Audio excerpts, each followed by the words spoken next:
And now to the Democratic race, and a close but crucial victory for Hillary Clinton in Nevada yesterday, and a big blow for my next guest, Senator Bernie Sanders. Welcome back to Meet the Press, Senator.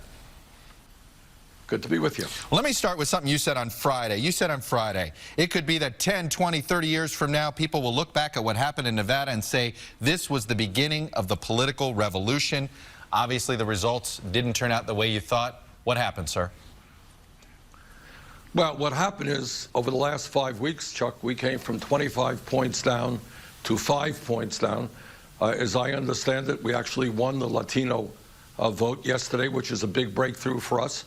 But the voter turnout was not as high as I had wanted. And what I've said over and over again, we will do well when young people, when working class people come out. We do not do well when the voter turnout is not large. We did not do as good a job as I had wanted to bring out a large turnout. You know, that at the last minute, there were reports that Harry Reid and the Culinary Union were working to try to beef up turnout in places where Hillary Clinton was going to do well, including right there on the Strip in Las Vegas. Do you think that made a difference?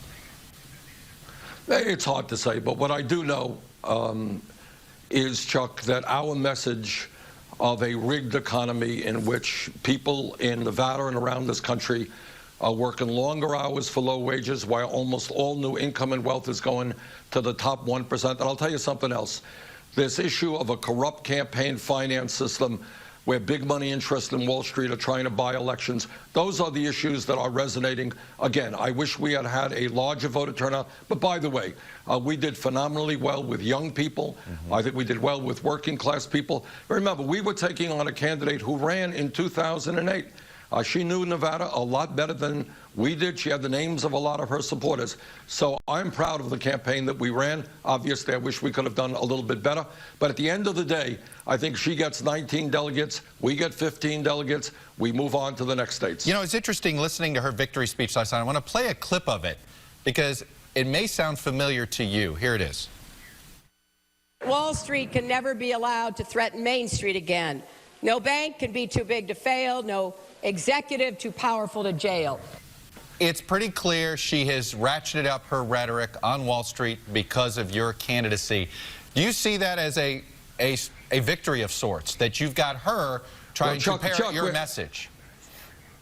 We're looking into the copyright issues here. Those are our words.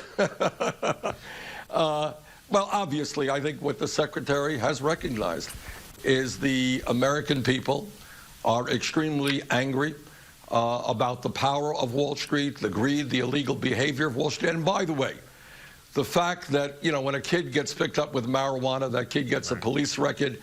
Wall Street executives destroy the economy. There's no prosecution against them. The American people understand that we need real change in this country. In my view, a political revolution which says to the people on top, you know what, you guys can't have it all. You know, it's interesting. The guy who had the biggest super PAC of all time had to drop out of the race. Jeb Bush outspent everybody. He arguably had more special interests supporting his candidacy. Isn't sort of the people already overturning Citizens United? Isn't your message and Donald Trump, who've done this without super PACs, isn't this already resonating? No, well, in some ways it is, but I think, you know, if you look at Jeb Bush's campaign, it's more than just money. It's the nature of the candidate and the message and all that stuff. But let me give you an example. Right now, we have raised, as I understand it, Chuck, more contributions from people than Hillary Clinton has, but she's now going into the super PAC that she has, which comes from Wall Street and very wealthy individuals. She will be outspending us in the next number of weeks precisely because of that super PAC. Do these things matter? Yes, they do. Where are you going to win next? You've got to, you can't just come close. You're right, you came close in Nevada, but to win, you got to win. In Super Tuesday, can you win a majority of the delegates on Super Tuesday? You don't have to win a majority of the states, but you need to win a majority of the delegates if you're going to win this thing. Right. Well, we're studying that issue very closely, obviously, as to where we allocate our resources and allocate my time. I think we have a good shot in Colorado, a good shot in Minnesota, a good shot in Massachusetts. I think we are looking pretty good in Oklahoma. Last poll I saw in my own state of Vermont had us at 80%, so I think we got a shot to win there. And I think we will surprise people in some other states as well.